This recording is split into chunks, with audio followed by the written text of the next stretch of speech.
ॐ सहना भवतु सहनौ भुनक्तु सह वीर्यङ्करवावहै तेजस्विनावधीतमस्तु मा विद्विषावहै। ॐ शान्ति शान्ति शान्तिः। We haven't done the kind of mapping verse by verse for this chapter, have we? We haven't done that. Okay.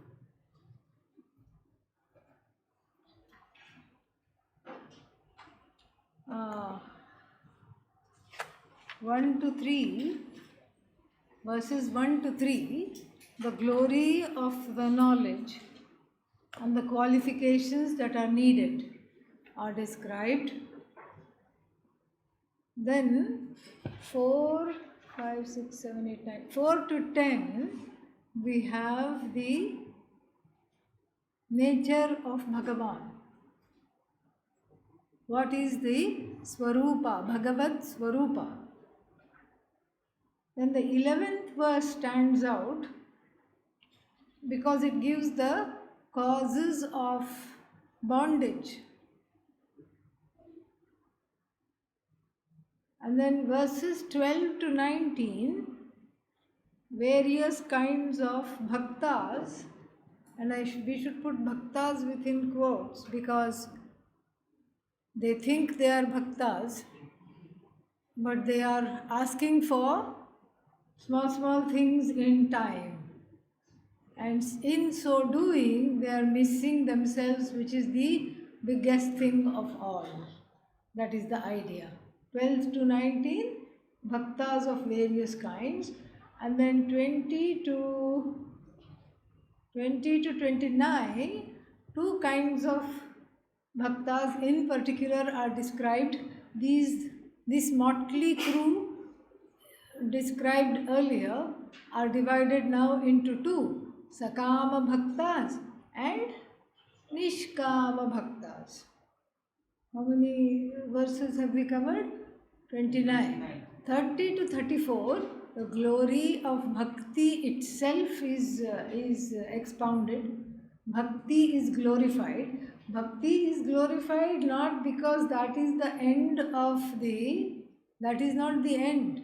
Why is Bhakti glorified? As a means to prepare the Antahkarana for easy access of the knowledge. So this is like the map, the summary of the 9th chapter, so that we can have like a little verse by verse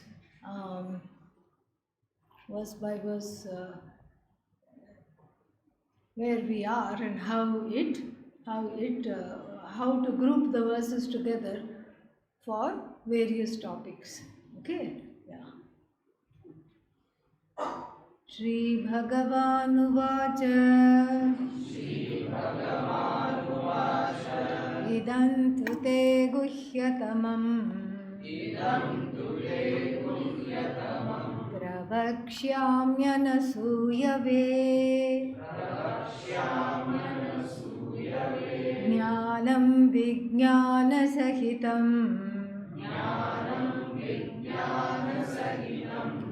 Yajñātvā mokṣase shubhāt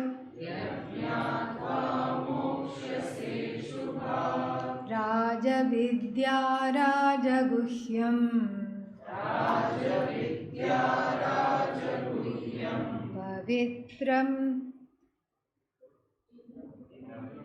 Pavitramidamuttamam Pratyakshaavagamam nitya. No, wait, what is that? Pratyakshaavagamam dharmyam Susukham kartum avyayam.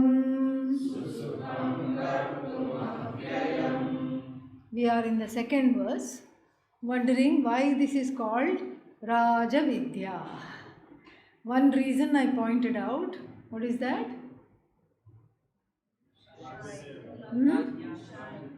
Yeah, Rajate shines. But before that, one more reason was already pointed out. Before we went into Adi Shankara's reason, one more reason was pointed out. Hmm? Yeah, but it is a kingly knowledge. Ultimate authority, it cannot be dismissed. Like the order of the king cannot be dismissed. The king says off with his head, means off with his head. You can't negotiate. Can you just give me 10 beatings instead? No negotiation. He is the ultimate authority. Beyond the king, there is nothing, and in fact, beyond this knowledge, there is nothing. What the knowledge says cannot be contradicted by any other pramana, cannot be contradicted by itself, and so there is no internal contradiction, no external contradiction. This is what we have to understand its stand. Because how are you going to contradict it? You are the whole. No, I am not the whole. You only look bad if you say that. You look like a petulant child. Alright? And so therefore it cannot be contradicted. And it is not saying tattvam bhavishyasi, you will become that. No. It says what? Asi, you are that. Now the ball is where? In your own court. How you are that has to be now understood. The ball is in your court, the ball is not anywhere else. Now you have to understand what it is. It's a fact to be understood, not something to be argued with. There is nothing to argue. You can say, I don't understand. Or you can say, how am I Brahman? Please explain. All these are valid. But you cannot say, I am not Brahman. Because there is no pramana in the world to prove that you are not Brahman. There is pramana to show that you are Brahman, which is called Shastra Pramana. Then another reason why it is Rajavidya, one more reason why it is Rajavidya is because it brings to a cessation all divisions. No divisions. This knowledge has no division. Jnata, jnanam, jneyam. Jnata means eater. Am I right? No. What is jnata? Knower. Jneyam. No. And then jnanam means of knowledge. This triputi, this kind of a tripod is there in every vyavahara of knowing. Pramata, prameya, pramana. Jnata, jnanam, jneyam. Karta, karyam, karanam. Everywhere it is there. Anything, any word you take, it splits into three. In the everyday transactional reality. Who am I? Jnata, I am the knower. Karta, I am the doer, mover, shaker, eater, drinker, me. And then what is the object? Ice cream, samosa, that which is eaten. And then what? And the means of eating, the means of ingesting, mouth, tongue, etc. They become the karana through which this subject-object fusion takes place. All subject-object fusion in samsara, in vyavahara, is temporary, is finite. Subject comes towards the object, subject inhales the object, finished, and then again leaves behind the longing. The longing is left behind. Why? Because the subject is obviously not craving for the object. If the subject was craving for the object, if the object was indeed the secret of the subject's happiness, then seeing that object I should feel happy all the time. Oh yes, there are people in my life I feel happy all the time. Well, if you've had a fight with your friend and you see them, do you feel happy? No. If they have hurt you, if they have said something that you didn't want to hear, do you feel happy? No. So therefore, it is not that the object has the ability to make you feel happy at all times. It absolutely does not. Therefore, the satisfaction, the happiness is subject-centric, not object-centric. But this we do not seem to understand, at least in the everyday realm of affairs. What do? We keep making it behaving as though it is object centric. It cannot be object centric. So forget a person. What about a thing? A thing has an ability to make me happy. Like money makes me happy. Money makes you happy means what? You can't just sit with and keep looking at the money. It's not going to make you happy. It's going to make you nervous. It's going to make you wonder, oh my God, where shall I keep it? Where will it be safe? It's going to make you insecure.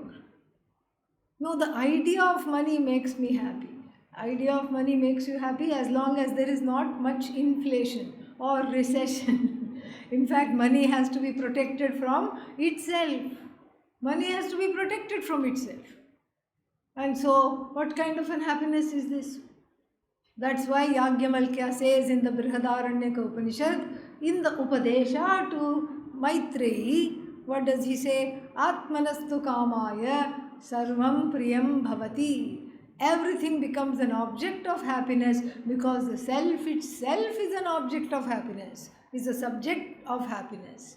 That's why everybody loves the pleased self. And this pleased self, which is already latent, which is already myself, I keep trying to bring out in every situation. When I try to bring out this pleased self in every situation, I naturally have to encounter any object from the standpoint of me, the subject, and with the help of karanas, with the help of instruments like pramana, etc. Pramana, indriyas, all these things. And so therefore, whatever I enjoy from the object has to be a truncated happiness. Object-centric happiness is always truncated. And this subject, object and means of subject of enjoyment, object of enjoyment and means of enjoyment are always there in every body of knowledge. Jnata, jnanam, jneyam, it does not erase.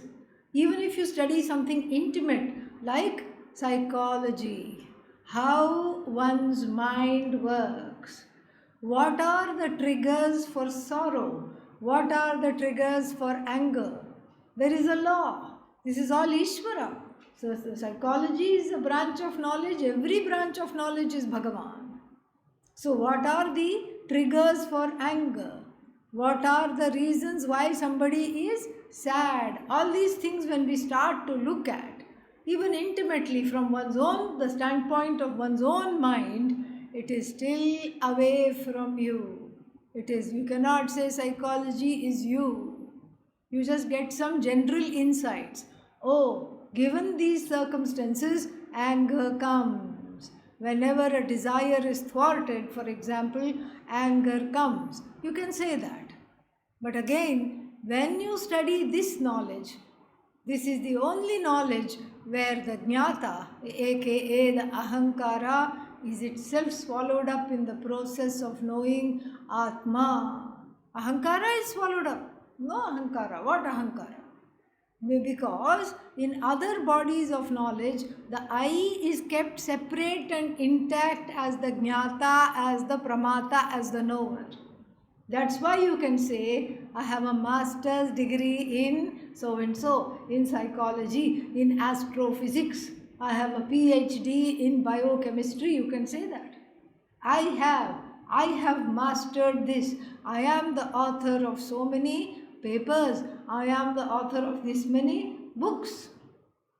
That means what? I am separate from the knowledge, the body of knowledge that I command. I am separate from that. So the ahankara can sit on its throne and then what? Feel sad whenever somebody outnumbers the number of books that you have written. That's all it takes. You have 5 papers and 3 books, and somebody else has 10 papers and 5 books. Ayo, how sad. What has this person done? There is a sense of dissatisfaction as long as the ahankara is a separate entity. But what does this knowledge do? It swallows up the ahankara itself. knocks off the pramata very, very gently, without even the pramata knowing that she has been shown the door. Very politely, very gently. There is a story that this sage called Durvasa. Durvasa means difficult to live with. Okay, yeah, it says everything about him. So he supposedly had a eye, a kind of a third eye, you can call, but it was on the sole of the foot. It was on the sole of the foot, and he had some ability to know things in the future. I'm not very good with Puranic stories, so some of it I may be making it up, but nonetheless, the general point you can understand. Forget, don't worry about the details. And so they were already embellished, and I may be embellishing them further. So then he came to have audience with Vishnu. And Vishnu was little late in coming out to greet the sage. And to everyone's shock, he kicked Lord Vishnu in the chest. The sage kicked Lord Vishnu because he was just a bad-tempered sage. That's all it was. He had not attended some classes in anger management, and so that was still needing to be done. And Goddess Lakshmi had a very interesting reaction. Instead of getting angry and saying, "How dare you kick my husband in the chest?" what she said was, "Oh, your poor foot. I think it must be really aching after kicking this steel-chested Lord Vishnu. Give me your foot. Let me do some acupressure. Let me massage it." And so to speak, under the guise of massaging the foot, what did she do? She snuffed out the third eye from under the foot, because obviously she gouged it out without even him knowing, because obviously such a person is not, that was the karma phala of kicking Mahavishnu. So obviously such a person is not entitled to this boon of knowing the future.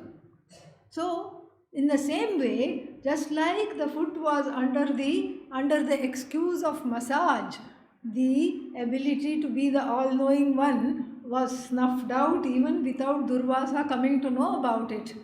No pain, nothing. He didn't even know until much later that he had been had. And so, in the same way, the ahankara doesn't know until much later that, oh, I have been snuffed out. I'm no longer here as a separate entity. Where is my reign? Where is my throne? I thought I was the Raja, but here the Raja Vidya came and said first, "Can I just sit here, because there's no other place to sit?" "All right, I'll make some room for you, sit." "You know, I'm a little bigger than you. You are so tiny. Can I just, do this?" Ahankara feels good. Yes, I'm svelte and I'm in shape, and this Raja Vidya is just a big blob. All right, here. And then before one knows it, Ahankara is sitting down. Raja Vidya is on the Pitha. This is exactly what happens in this knowledge. This is the only knowledge which kicks out the pramata.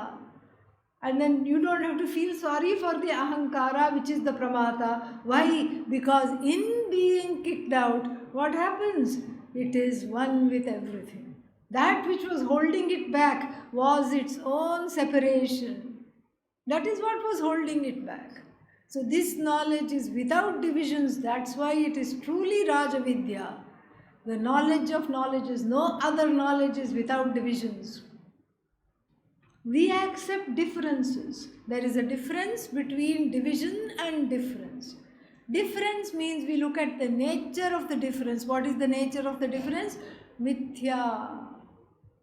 Mithya difference does not have anything to do with Satyam. Mithya difference. Division is called Bheda. And that Bheda causes sorrow. Because if I am Jnata, I am separated from Gneya. If I am Jnata and Jnaya, I am separated from Pramana. That the bridge that connects Jnata and Jnaya. So I am always a separate entity no matter how much I know. Very sad but true. And so therefore this is not understood properly. That's why this Raja Vidya it's called, because it is a cessation of divisions. Abheda Jnanam, Advaya Jnanam. That's how we can say non-duality. Every other branch of knowledge, duality. Only here, Advaya Jnanam, Abheda Jnanam. So this is what it is. And also, what are the three kinds of Bhedas? Swajatiya Bheda, Vijatiya Bheda and Swagata Bheda.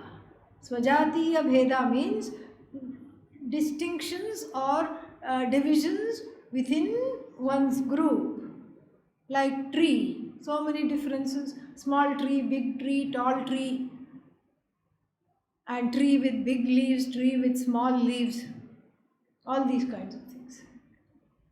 Swajatiya, Sajatiya Bheda, then Vijatiya Bheda. Vijatiya Bheda means tree as opposed to mountain, tree as different from river. Division between tree and mountain, tree and river, Vijatiya Bheda, and Swagata Bheda. So from far it looks like one entity, tree. And if you ask children to draw, they will go like this.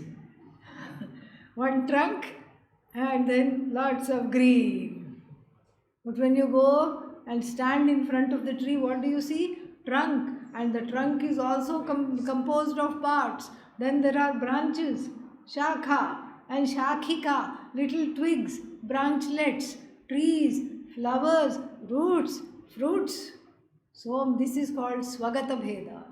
This knowledge is free of all those divisions. So what is the difference between one Atma and another Atma? There is no another Atma, finished. Then, okay, maybe Vijatiya Bheda. What is the difference between Atma and Anatma? Anatma being as good as not there, and being Mithya, not belonging to the same order of reality as Atma. You can't count the differences. Like saying, what's the difference between the person and the shadow? You don't count the shadow. Then Swagata Bheda.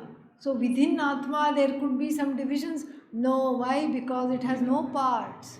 No parts like the tree. Therefore, no divisions at all. Therefore, this is a knowledge that is a cessation of all Ashubha in the form of divisions. Therefore, it is called Rajavidya. Then, another reason why it is called Rajavidya, it is the only knowledge that can give satisfaction. Knowing which I have a sense of accomplishment. I don't want to pursue any other body of knowledge or anything else for that matter, because I have a sense of incompletion. I may pursue many things, I may do many things, but as I pointed out in the morning, I do them happily, but I don't do them for the sake of gaining happiness. There's a difference. There's a difference to do something happily versus for the sake of gaining happiness. I don't do it for the sake of gaining happiness. So this is this. Whereas a person, somebody told me, I have already 3 PhDs and I am working on the 4th one. And I tried to have Vak Tapas, but I couldn't in that moment. And what did I say? Why? That's what I asked. Why? Oh, because first PhD, I felt like I could have done better. Second one, I wanted more. Third one, I want a better accomplishment. Any body of knowledge does not give the accomplishment that one seeks. The sense of satisfaction centered on the I only comes with this knowledge, because the knowledge talks about the nature of the self as already Purna, already satisfied, already whole, already free of limitations. This is why it is Rajavidya. Rajavidya, this is why. Then we can have one more reason based on this satisfaction.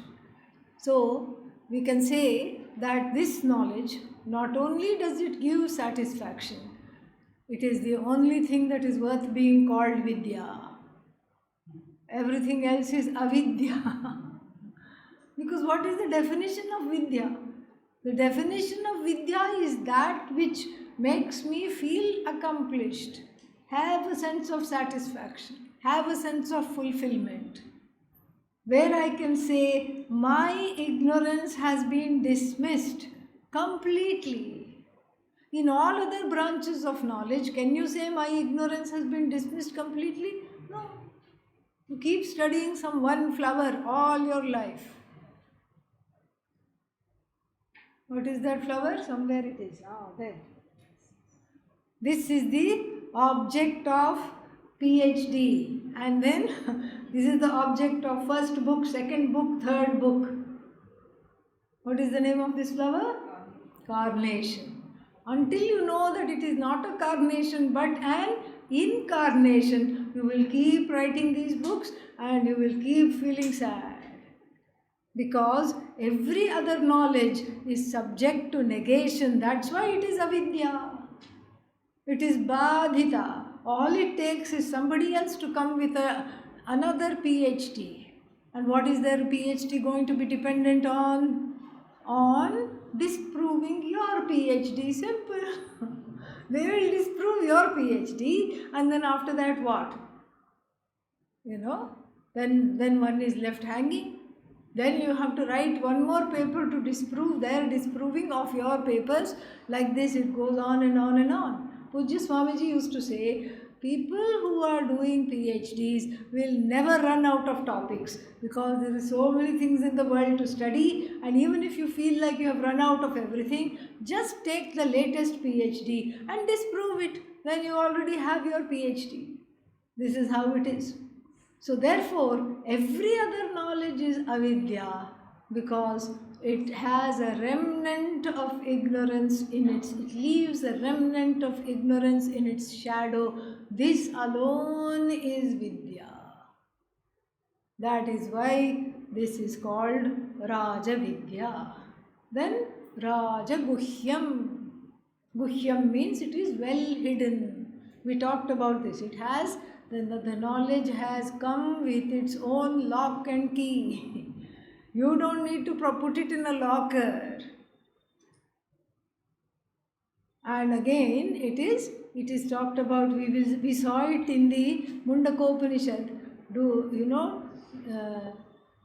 Shirovratam yaihi na chirnam. By whom this Shirovrata has not been done, meaning those who don't have the qualifications, do not give them the knowledge. There is already an inbuilt protection for it.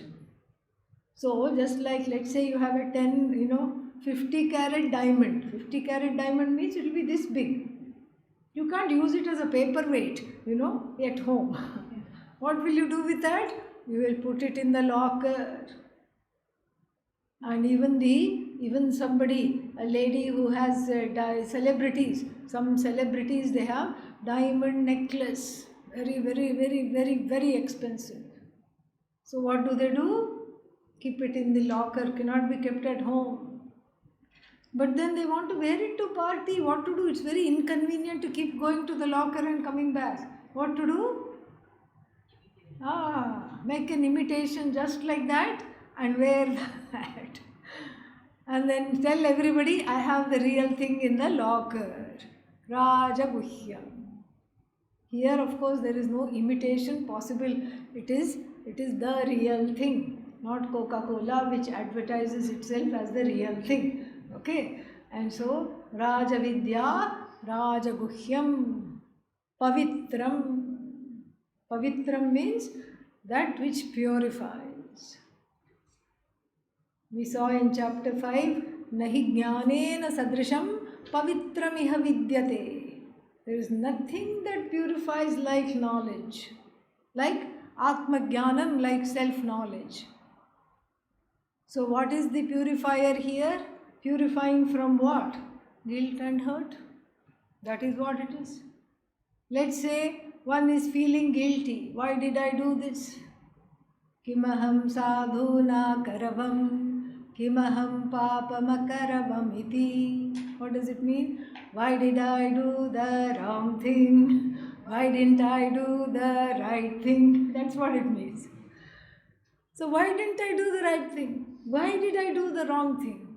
This is the plague of human existence. So many omissions. First, we take the omissions. Omissions means my own omissions, my own commissions lead to a sense of non acceptance with regard to those omissions and commissions, and then what? There is guilt. And how to resolve this guilt? Oh, there are so many expiatory actions. Expiatory means what? Atonement. Atonement karmas are there. You can have that, Shiva Aparadha Kshamapana Stotram. Very nice. Sometimes we should study that. Very, very nice it is. And then the Sam Shankaracharya says, please absolve me of all these karmas. So religiously we can approach it in the form of atonement actions. Such shlokas like Shiva Aparadha Kshamapana Stotram, Aghamarshana Suktam, there is one more. All these things for removal of Papa. Shri Rudram, another one. All these atonement actions and atonement prayers, religiously you can take care of it, but again the guilt is left. After coming out of the temple, after coming out of the puja room, ayyo, why did I do this? That guilt is left. And then you can take care of it psychologically. You can go to therapy and you can say, oh, I have this sense of guilt because of my childhood background, because this is how I was raised. And then even coming out of the therapy session, still some guilt will be left. You can take care of it logically. You can say, come on, shake this off. What's wrong with you? Come on, you are a successful person. You are a Vedantin. You don't need to have guilt. You are okay, you are absolved, you are fine. Still after a while guilt will come back.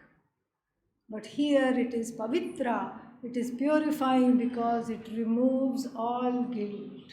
Kartritvam it removes. The sense of agency, that I am an agent, is a misnomer. Atma is free of agency. No kartritvam is there centered on the I for the I to feel guilty. If no kartritvam is there, where is the omission? Where is the commission? No omissions, no commissions, because you are not the karta at all.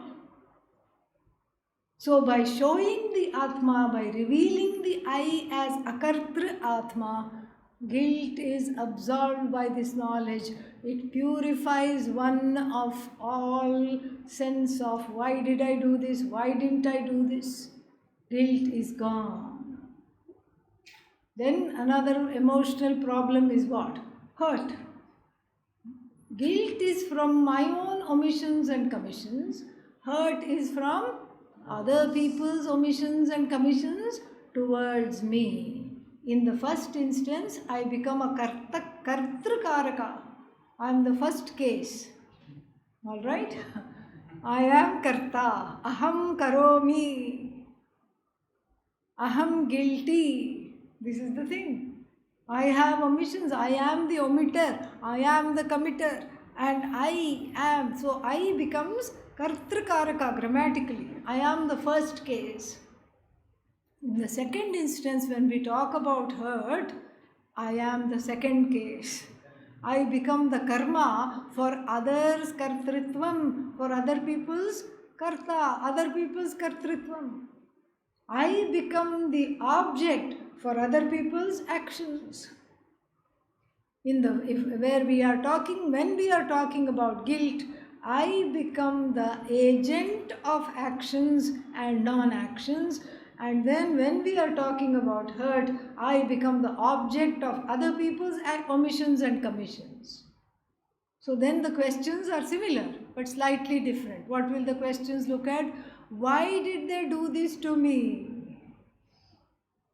Why did they not do this to me? Why didn't they wish me on my birthday? How could they forget? Especially after I left them helpful reminders everywhere. Still they forgot. How could they do this? Hurt. And when we talk about guilt, I am the first case grammatically. When we talk about hurt, I am the second case. When we talk about them, both of them together, I am a basket case. Okay? Yeah. Impossible to live with myself with hurt and guilt. But this hurt and guilt dogs one until this pavitram.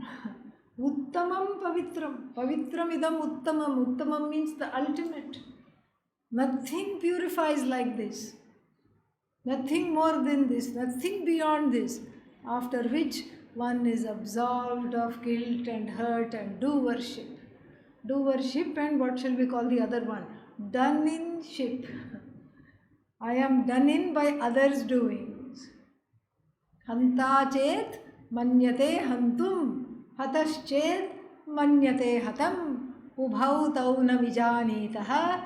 Nayam hanti na hanyate. Important verse from Mundakopanishad, Kathopanishad and Bhagavad Gita. Also Bhagavad Gita, 2nd chapter. So, I am neither the author of action nor I am subject to be the object of other people's actions. Pavitram idam uttamam pratyaksha avagamyam. Pratyakshaavagamam. Pratyakshaavagamam means directly communicable is this knowledge. Immediately gained is this knowledge. Again the contrast is made with chapter 8. What do you have to do to gain Brahmaloka?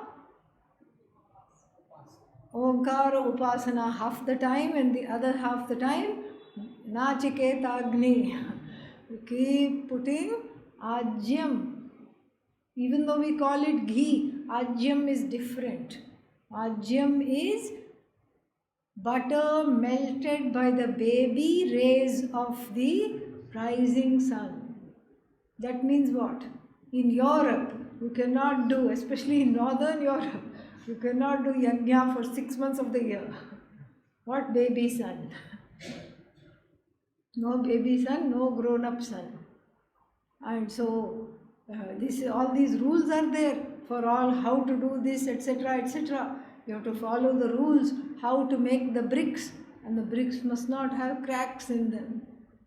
If 108 bricks are required, and if the 95th brick has a crack, then what happens? You go start from 1. You can't, the whole lot you have to use to build an extra room in your house. You cannot use it for yajna. You can use it to build a cow shed perhaps, but not for yajna. So all these rules are there. So compared to that, this is pratyaksha avagamam. You don't have to go there and sit it. First, whether you survive death is an if, and going to Brahmaloka another big if, and then what is the third if? That Brahmaji will accept you as a student and teach. Third if, fourth if, that which I never understood here, that I will go there and understand with the same psyche that I have taken, the same infrastructure, another if. So many things unknown. Here pratyakshaavagamam, so much so that the Chandogya Upanishad declares, Acharyavan Purusho Veda. It just declares. Acharyavan means the one who has a teacher knows. How can you see that? Teacher knows, yes.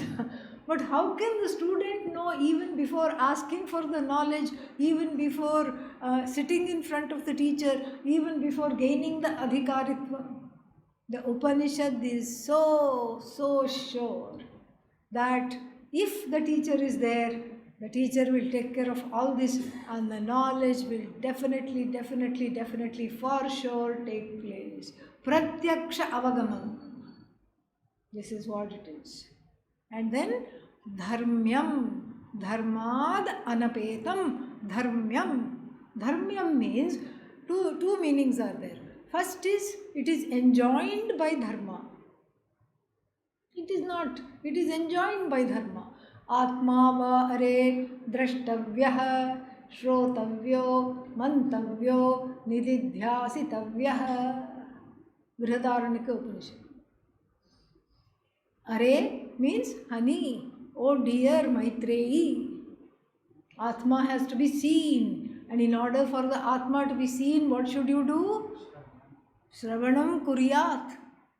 This tavya has the force of an injunction. It's not an injunction, it's a fact, but still it has a force of an injunction. So you cannot say the Shastra does not tell me to study. The Shastra tells you to study. Every Shastra tells you to study. Swadhyayo adhyetavyah. This is another Vedic statement. One must study one's own Veda. Where is it written? In one's own Veda. So until I study the Veda, I don't know that I have to study the Veda. Ayyo, one of those terrible catch-22s. What shall I do? That's why we have such a thing called Vriddhavyavahara. Vriddhavyavahara means I see the elders around me. Generations of elders studying the Veda, and then I also know I have to study the Veda. And then when I come across this line, Swadhyayah Adhyetavyah, one must study one's own Veda, I feel absolved. Oh, I feel relieved. Yes, I'm doing the right thing. I'm studying my own Veda. So therefore, first meaning, it is enjoined by dharma. So first we have Karma Kanda, which tells you what all the dharmic things to do, and then what is dharma, how to fulfill your desires in a dharmic way, all this it tells. And then the second one is Vedanta, Jnana Kanda. The Jnana portion also is dharmyam. You must study this. It's not there to put in the showcase. It is there to study. Some people get stuck in the first portion of rituals. How many betel leaves? How many things to do? What are the ingredients? There is something beyond that. All that, the first kind of what the do's and don'ts in the form of dharma lead us to this dharma, which is the truth of oneself. And therefore, the second meaning is that therefore it is not opposed to dharma. Dharmad anapetam, not opposed to dharma. We are not, the Vedanta teachers are not telling you to go rob a bank in order to know yourself. Nothing is to, dharma is uplifted, dharma is held up. In fact, the upholding of dharma and the practice of dharma gives me adhikaritvam to internalize this knowledge. Therefore, it is dharmyam. Pratyakshagamam dharmyam. Then what's the next one? Susukham kartum avyayam. Avyayam will take first, that's easy. Avyayam means it does not change on you. It does not get updated. Just like all the apps on your phone, they keep saying update, update, update, update. It's outdated. As soon as you install them, it's outdated. You have to keep updating. Same thing with the computer. Keep updating, updating, updating. They keep wanting you to buy new phones every 6 minutes and new computers every other day. And that's why they keep updating the software all the time. This knowledge requires no updating because it is ever fresh, ever new, ever you. And so therefore, avyayam. So you can safely know that knowing this, you don't have to ever take any other classes, any other things to update this knowledge. Because suddenly the time has changed and in Kali Yuga, Brahma Jnanam looks different. No, it's still the same. Adhikaris look different, but the Jnanam has not undergone any change at all. Then Susukham Kartum, easily accomplished compared to the recipe for going to what was that? Brahmaloka, Satyaloka, Kritaloka. Going to Loka requires a lot of care, requires a lot of practice, requires a lot of things to take care of. Here, it's very easy. What do you have to do? Just come and sit and listen. Yeah, you make it sound easy because you are biased. No, I'm not making it sound easy. Lord Krishna, yeah, Lord Krishna is also biased. Look at how much we have to give up. Look at how much we have to, what all we have to give up. All the desires one has to give up to come to this knowledge. Everything has to become radically different inside oneself, and that brings up so many feelings and emotions, and they have to be taken care of. What do you mean, Susukham? All right. For 1 week, try going to Brahmaloka. All right. And then what will happen? You'll come running back to this. You'll come running back to this knowledge because there is not even time to breathe properly. And if see, the reason why one comes to spiritual knowledge, Vedanta, is because one is tired of being a doer. Somewhere there is a great exhaustion. I'm tired of life. I'm sick of life. I'm sick of being a doer. How much to do? And what am I getting out of this? I feel like I'm on a dead end. Always being on a dead end means deadened to life.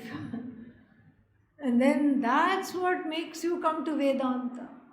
But instead, if the person is told, do some more and go to Brahmaloka, then that it is just very, very difficult. Not easy. Not easy to go to do all those anushtanas, not easy to do all those yajnas, and those yajnas will have other satellite yajnas because they will have angas. One yajna is called Angi, the main yajna. Angin, Angi. And then revolving around this Angi is all the angas of the way in terms of small yajnas.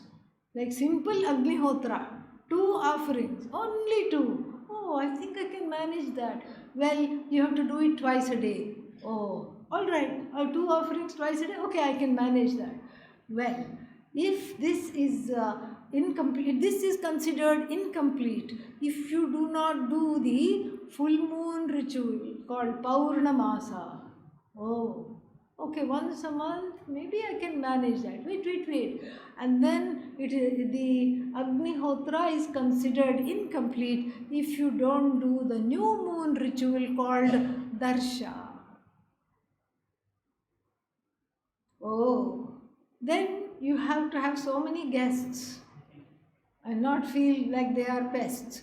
And you have to serve them with love and honor them. It is called Atithi Yajna, Manushya Yajna, Bhuta Yajna, Deva Yajna, Rishi Yajna, Pitru Yajna for the ancestors. All these things are there. When you do all of them correctly, flawlessly, without scowling outside or inside, then perhaps you will go to Brahmaloka.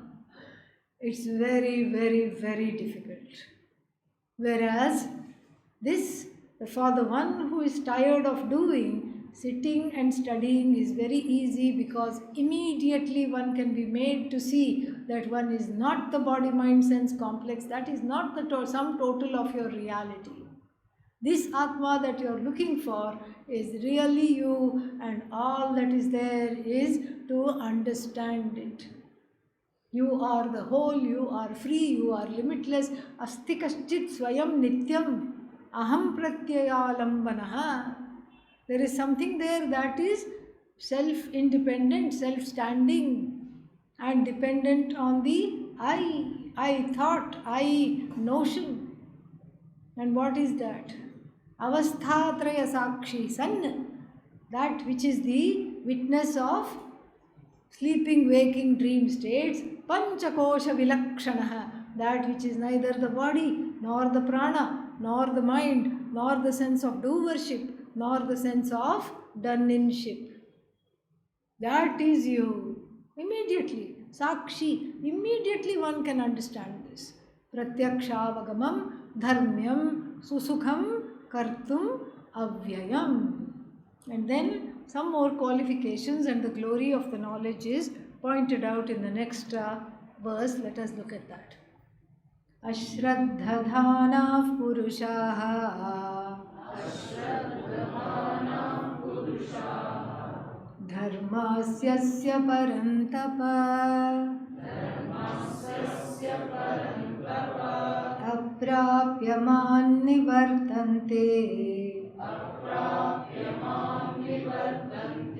मृत्युसंसारवर्त्मनि.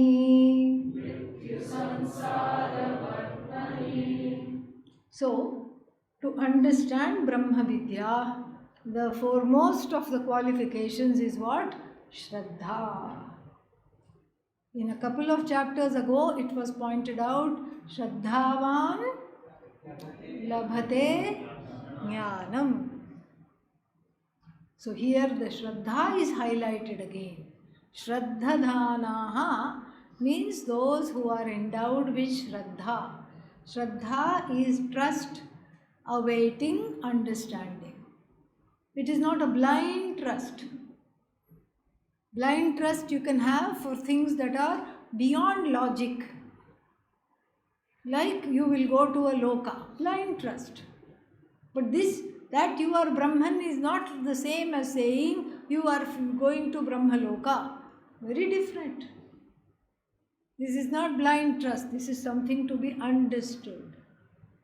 So Shraddha means giving the teacher and the text the benefit of doubt to be able to unfold itself. And so that means what? I as the student has cultivated a receptive mind, a mind that is open to this knowledge. I already don't come to conclusions. Oh, come on, how many people get moksha? Nobody gets, and it's all just, it feels nice to study, but really, how will I do this? How can I be Brahman? I can't be Brahman. If one has already made up this mind, no amount of study will help. So therefore, Shraddha is very, very important. Going with a chance, an open mind.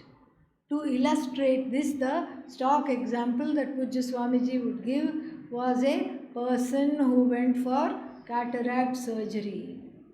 And after the surgery, both the eyes were done at the same time because that's what the patient wanted.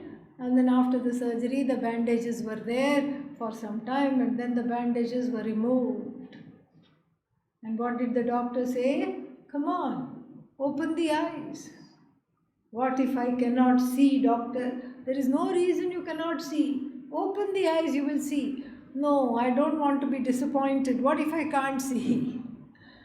Until the person opens the eyes, they won't know whether they'll be able to see or not. And by closing the eyes, they are willing themselves not to see. So Shraddha is the ability to open the eyes, open the heart, be ready to receive this knowledge. And here Lord Krishna says, the people without Shraddha, ashraddhadanaha purushaha. Dharmasya asya. Dharma here is this knowledge, because earlier it was talked about as what? Dharmyam. So he is just using that word dharma to mean knowledge here. Atmajnanam here is called dharma.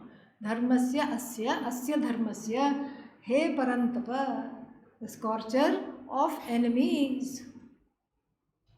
Paran shatrun tapayati iti parantapa, the one who makes the enemies get fever immediately upon looking at him.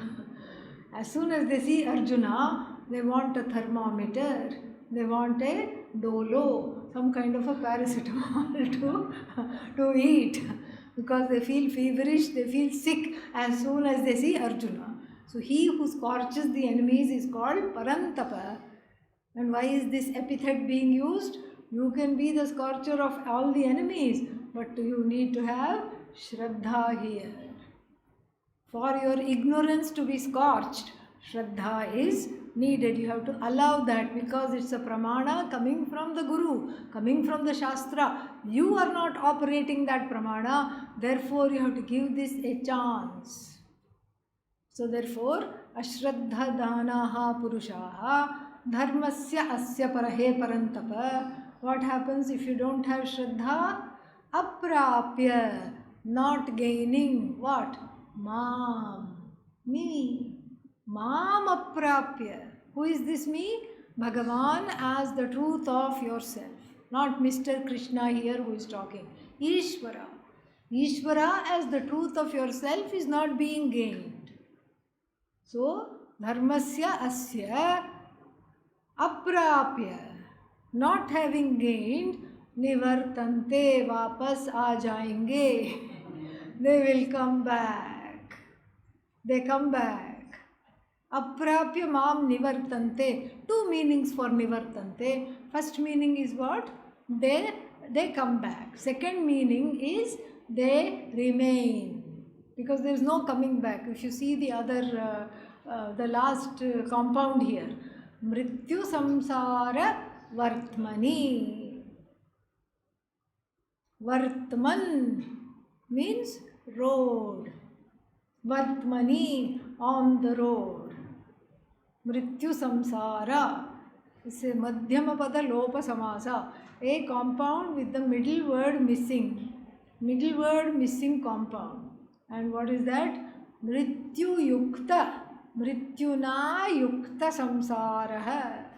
Because if you just say samsara, people say, I've been in samsara all along. It's not so bad. It's not so bad really. And then they will say, Kabhi khushi, kabhi gam. Gam is not, glue, okay? Yeah. Gam means sorrow. Sometimes there is happiness, sometimes there is sorrow. This is the chakra of life. What are you complaining about? Samsara is okay. But then you add this samasa, you say mrityuna yukta samsara means a samsara which has a star. What is the star? It is endowed with a star performer. Mrityu. Lord Yama is the star of samsara. Antakaha. Antakaha. Puts an end to everything. Killjoy. Spoil sport. Everything he puts an end to. You have an idea? Well, too bad.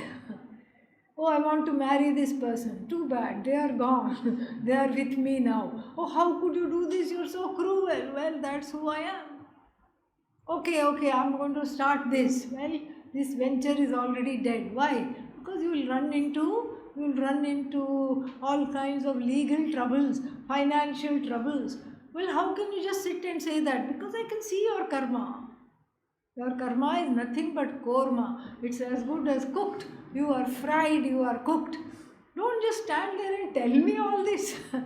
Give me some alternatives. Yeah, we can do that, but that's also will be just successful only for 3 months. After that, again gone. This is Lord Death. And samsara death is not just the end of life, it's the end of hopes, it's the dashing of all dreams, it's the end of all desires. As soon as you try to fulfill something, the antaka comes. Sarve sanyogaha viyogantaha. Sureshwaracharya says that in the Brihadaranyaka Vartika. All union is until separation. Until separation it lasts. And then therefore what? Mrityu yukta samsara, and then, so that's why it's not coming back, because they were already there. They were already on the road marked dead end. Still they keep driving.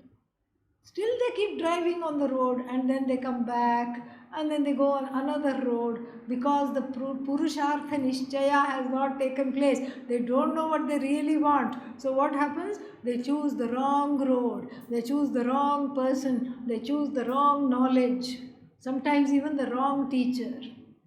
The person wants to have Brahma Vidya, but the person chooses a teacher who has taken lifelong Maunam, does not even talk. Well, there is such a thing called Mauna Vyakhya. That is good. If the teacher is able to teach in Maunam, and the teacher may be able to teach, but are you able to understand? So, because sometimes one chooses this kind of teacher, the heart is given away to people who cannot teach. But why would somebody choose a teacher who does not speak? Because the home life was very chaotic. The home life was a Tower of Babel where everybody was babbling all the time. Everybody was screaming. Everybody was talking at the same time. It was an extended family living together. Everybody was yelling, screaming, everything. And then so what? So therefore, this is what they did not choose, and so this is not what they wanted in a teaching situation. Naturally, the Shraddha went to somebody who was sitting quietly by himself, by herself, and then this is what happens. So Mrityu Samsara Vartmani Nivartante. Nivartante means either they come back, or better yet, they remain on the road that is marked dead end.